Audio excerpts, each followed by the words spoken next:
Assieds-toi, je t'en prie. Bon, il va falloir qu'on sorte nos petits shorts, hein, nous aussi, hein, chez nous. Hein.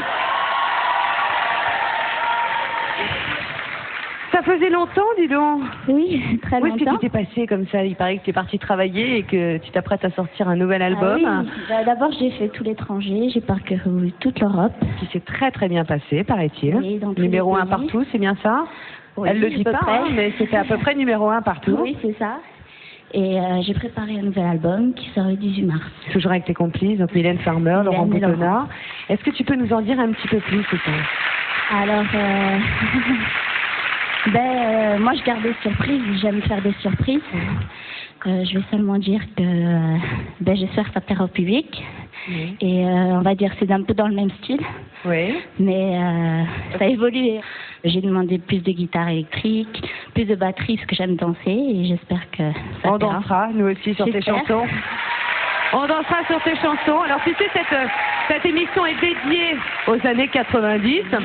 Et quel est le grand patron de cette émission concernant les connaissances des années 90, c'est Fabrice. Ah, merci. Alors, on se replonge en fait dans cette époque où tu avais 15 ans. Oui.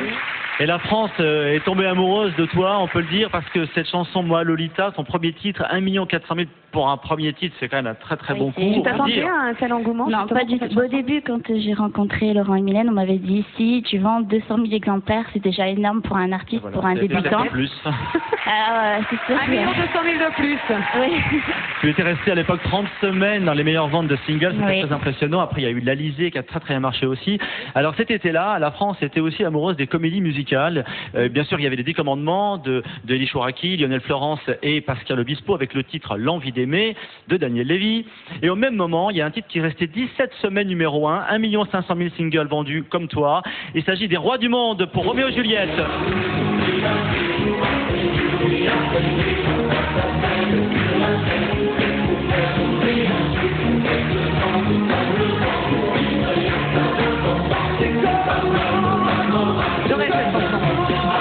Énorme succès à l'époque.